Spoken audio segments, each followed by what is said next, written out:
Okay, so good morning, everyone, and welcome to the Guam Homeless Coalition's It Takes a Village webinar series, where we're really bringing on the different members of the Guam Homeless Coalition to share the amazing work that they do in our community every day to help those who are less fortunate.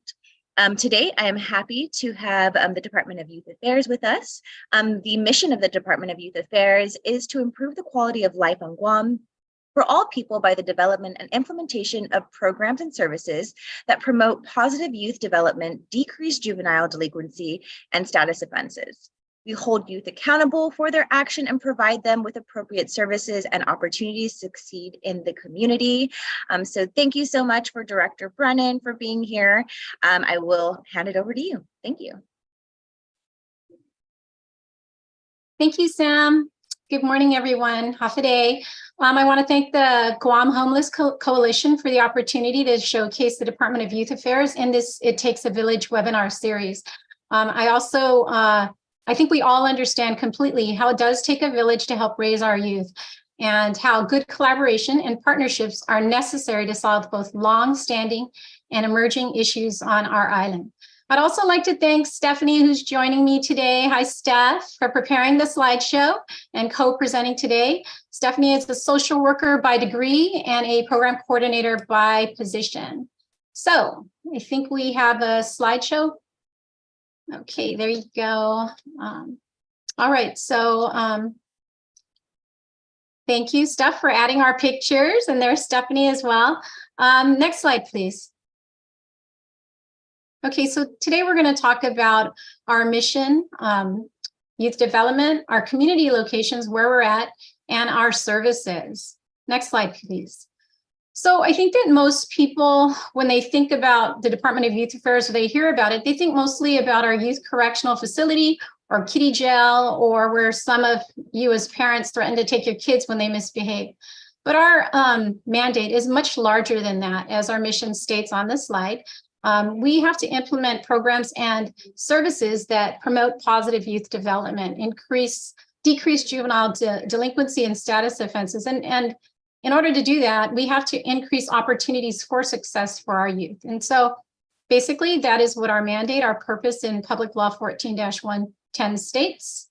Next slide, please.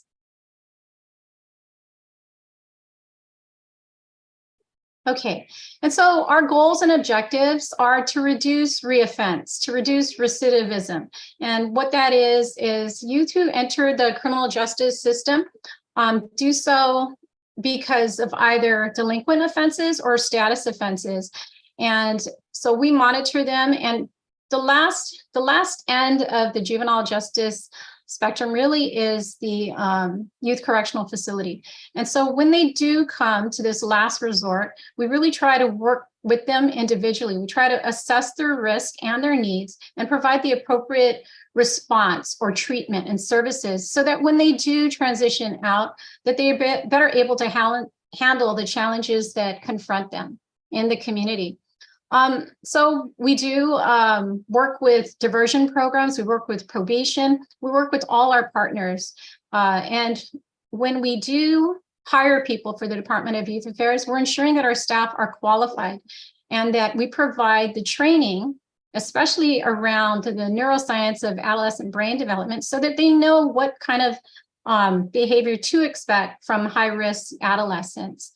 And also the approach that youth that come into our system often have challenges and trauma. And so that's really the treatment side and how we work with our social workers to ensure that they get the appropriate treatment that they need.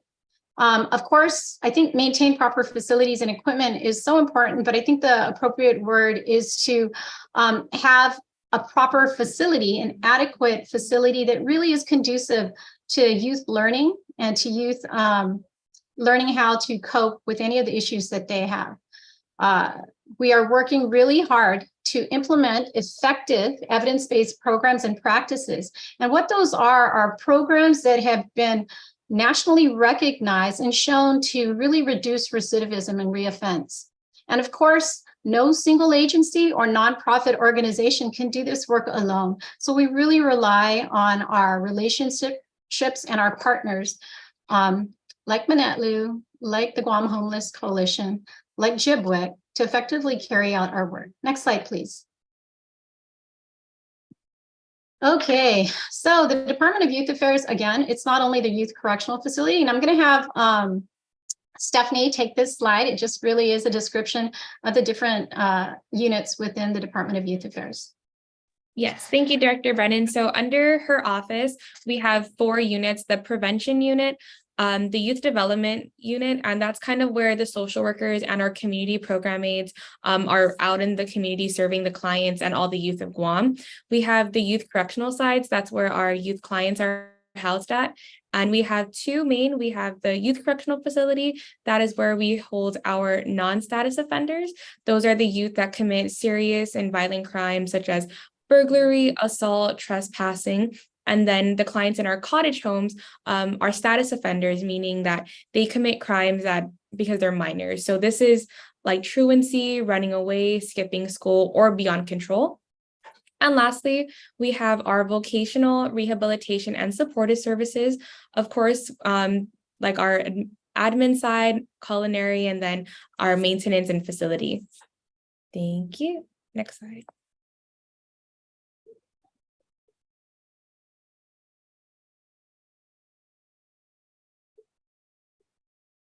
Okay, and this, sorry, okay, go ahead, Steph. Sorry, no worries. I'm trying to toggle around with this so they can fully see there.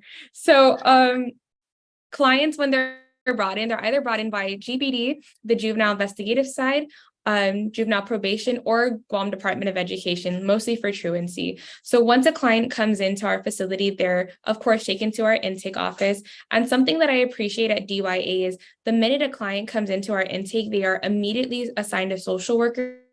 They are receiving assessments, interventions by our individual marriage family therapist, Mr. Ed Taitino. So from the minute they walk in, they come into our intake office, they're receiving these wealth of services already. From there, based on the charges, they will of course have to go to court, and they will be either put at our youth correctional side or our cottage homes. And if they are remanded, like I said, they do have a social worker. The social worker immediately starts looking at the case. What are the risk factors? How can we support the client's family to ensure that when they are released, these clients have a supportive family structure to go home to. So this can really look like a lot of things. At DYA, we're really proud to say that our coordination of care is very individualized. It's very strength-based. So we look at the risk factors. We see how can we help the parents succeed? Do they need food stamp? If they're battling food insecurity, okay, we help schedule these appointments. If they need transportation, we help them with GRTA map out what is the best bus route for their schedule. So it's very individualized, very specialized, strength-based coordination of care. We also have a lot of activities. Like Director Brennan had said, we rely on our community partnerships. So every week we either have Manetlu or Toru Guam come in, and they have these programs with our clients, both on the cottage homes and the youth correctional facility as well. So we have that. And of course, in our case management, they're always having to facilitate the court orders by the assigned judge. So that as well. Okay, next slide. Oh gosh, one moment. I'm like also not really good with technology. Let me try again. There you go. Okay, and so as Stephanie just explained, we do have the youth correctional facility, and she talked about how the things that we do with our youth when they get here from the different agencies that we get them from, GPD, probation, the courts. But I think we need to describe what the facility looks like right now. And it really is an antiquated building that is capable of housing 101 youth.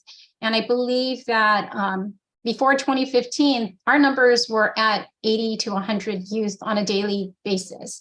And because of juvenile justice reform efforts that recognized that institutionalization of youth is really causes more harm, we've really reduced that number and worked hard with the judiciary to decrease that number to what it is today. It's about 27 to 28 youth on a daily basis. And again, we use wraparound services basically in our case management philosophy. And so every youth that comes in is assessed for their needs and is assigned a social worker from the case management unit. The case management unit currently has, I believe, 4 social workers for, am I correct, Steph? 4, correct? And again, much of our work with other social workers and community program aides exists outside in our community resource centers. Next slide, please. Okay, Steph, you want to take this one? Yes. So like Director Brennan said, so we have 3 resource centers to serve all of our island. Of course, we're located in the northern, the central, and the southern. So I actually came from Lagu Resource Center up in the north, and all of our resource centers have the same program. We cater for our aftercare clients. Those are clients that were released from the youth correctional facility or from cottage homes. We do crisis intervention, we do community mentoring, and our biggest program is our community kids program. So for the different centers, north, of course, covers Dedido, Tamuning, Jigo, and Tumon. Central, where I'm currently based out of, covers all of Manilao, Barrigada, MTM, Ordat, Chalampago, and Asin. And then, of course, the south covers all of the southern region. So PD, Santa Rita, Zotnia, Umatic, Inarahan, and Malesu. However, we are always trying to work with the community. So if if your parents, if your guardians, and if you have school-age children that need these services, we will work with you. So let's say if you reside in Manilao, but you work up in Dedido, you're able to register your kids at our Northern Resource Center, because of course we're being mindful that we have working families that we would like to support. Okay. Okay, so our Lagu Youth Resource Center was established in 2008 on October 7th. They are located directly across Maria Ujoa Elementary School. And I believe all of our resource centers are funded by the same grant from GURA. Yes. And I just linked down the contact information and kind of some of the activities that we do. I'm going to be moving this around a little bit, but yeah, so up in this photo here, we actually had Gain come in for our Christmas break. So the community kids was able to see, what happens to the animals at Gain when they're surrendered, how they have to go to the doctors, to the vet to make sure they're all healthy. In the middle slide, we actually were getting a presentation from Sanctuary. They wanted to talk about the survivors of sexual assault and domestic violence. And then on the last photo here, also during the Christmas break, we actually had the Guam Police Department K9 unit come in and kind of see what the dogs are trained to do and how GPD supports the community and keeps the community safe from drugs that are coming in. Okay. Next.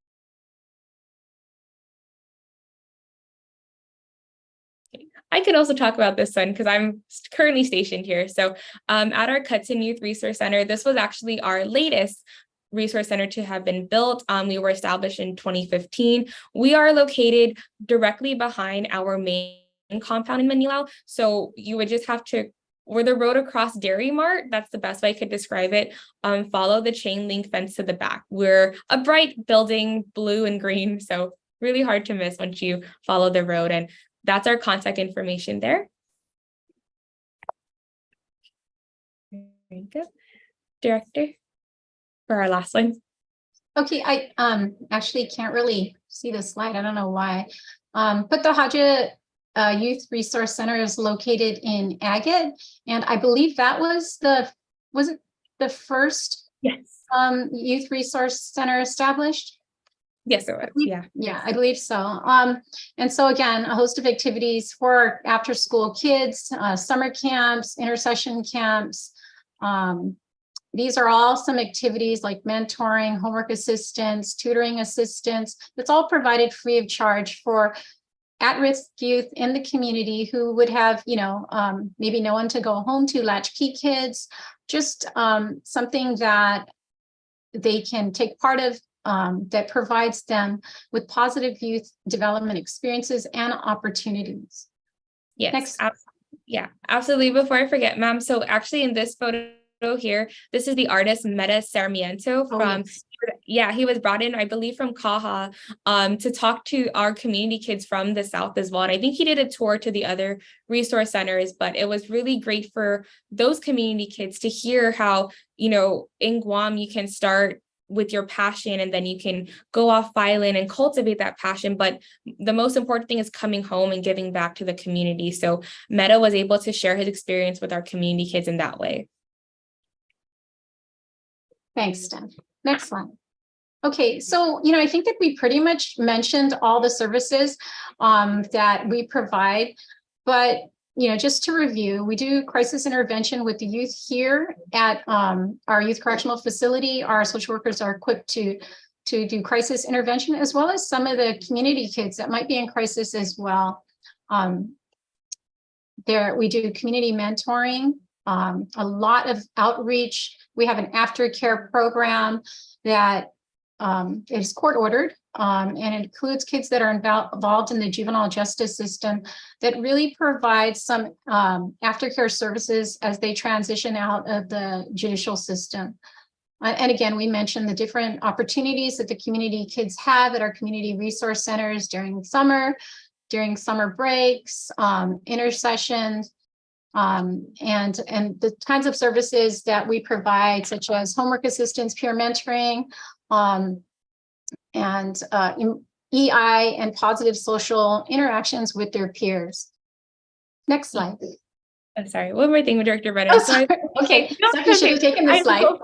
No worries. I will say with the community kids, having been in the resource centers, you really see the positive impact that that these students have with peers their age. I see a lot of our kids come in and they're very shy, they're very timid, but as we progress with them throughout the academic year and as they are interacting with, as they're interacting in a positive, safe environment, you see them build their confidence. So one of the things I always say about our community kids is, there's one student, she was very shy, very timid, would stutter when they were trying to read. We would do different leadership building, confidence building activities, like reading in front of the class.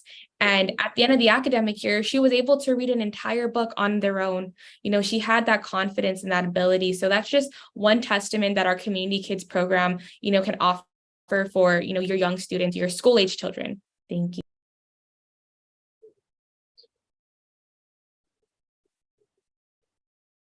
Okay, you can take this.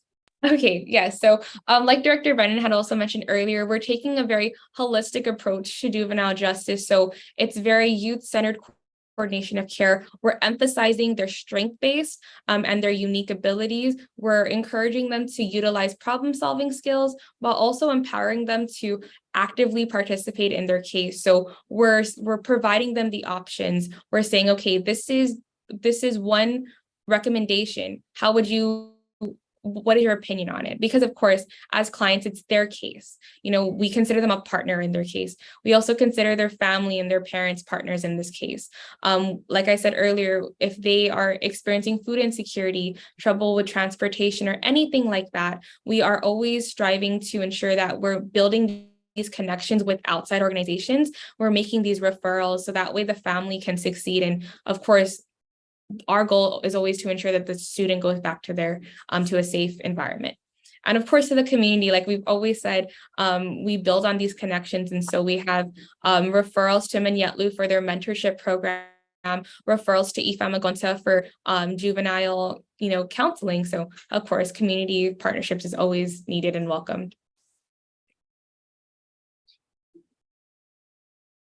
Okay, and so other things that we get involved with, especially during Youth Month every year, is the oratorical contest. And this has become the signature event that kicks off Youth Month every year. It's a positive youth development opportunity that's designed for youth to gain experience in public speaking, improve their self-expression, gain self-assurance, and develop communication skills, and provide them with an opportunity to compete for the coveted island leadership positions of the governor and lieutenant governor during Island Leadership Day. Island Leadership Day is an adult youth partnership that is structured where both sides contribute and they learn and teach each other about the day-to-day government operations. And we believe as this administration does, is that youth engagement, youth voices is so critically important to prepare young people to be active, contributing members of the kind of society that we envision. We prioritize youth empowerment and positive youth development opportunities.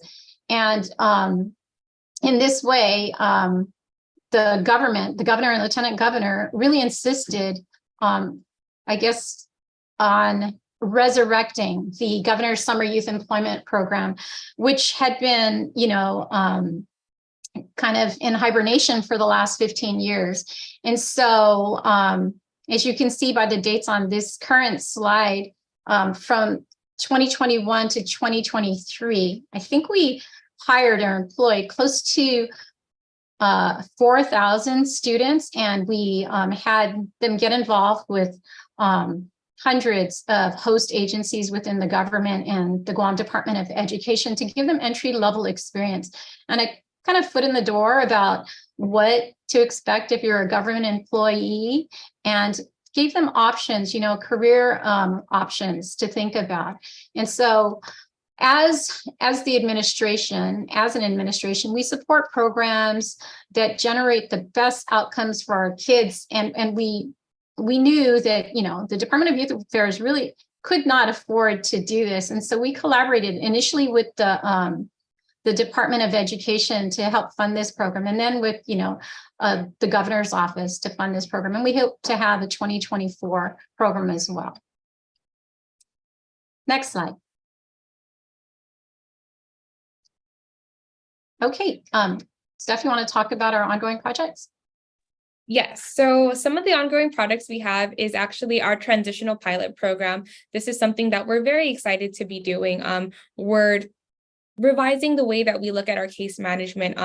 We recognize that we have clients who will be aging out, and they may not have a traditional family support system to return home to. So our social workers and myself, we are looking at different ways that we can provide the tools and resources for our clients who are turning 18 to succeed once they go back to the community. This can be a lot of different things. This can mean us setting up appointments to ensure that they have housing once they turn 18. We're working with the Salvation Army and with Island Girl Power to ensure that they have vouchers for clothes, household items, and ways that we can support them once they turn 18.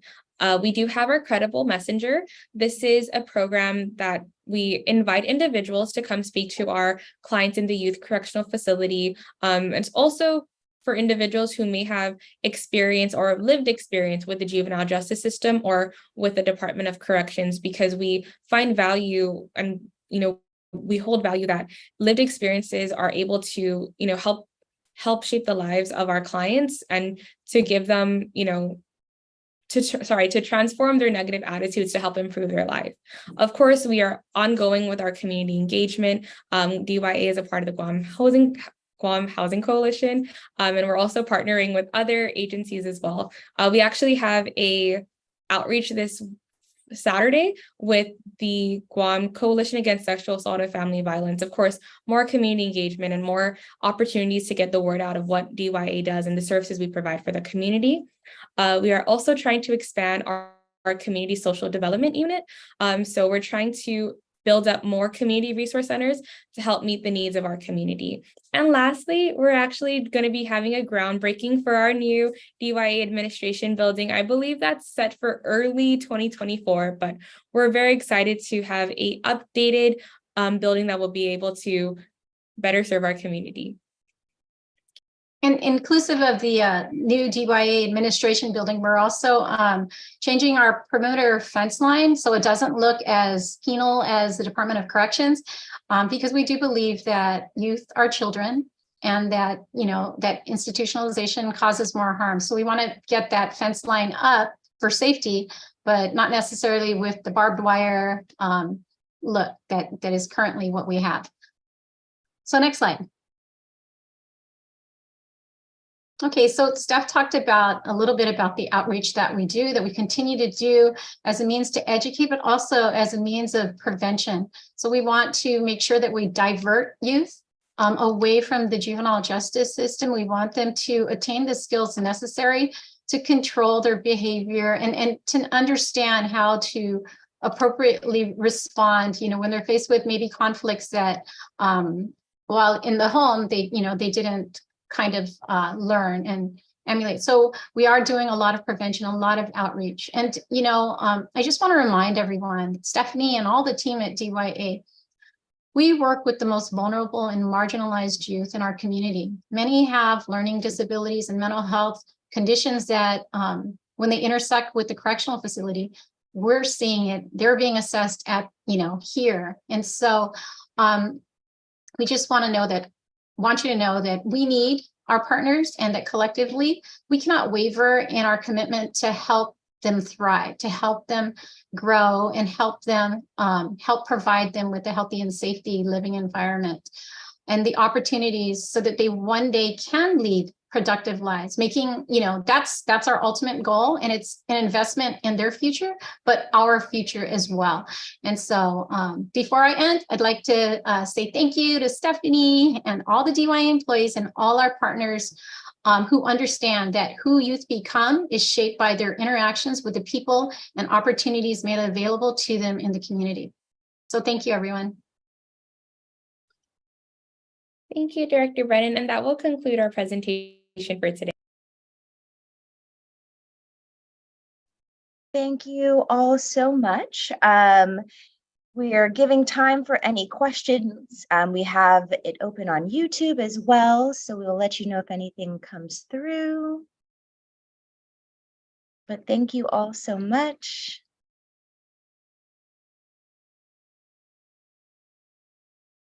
Okay. Okay, well, thank you guys so much. I don't see any questions. You guys have a wonderful day. And thank you so much for participating. Bye. Hey, see you soon. See you soon.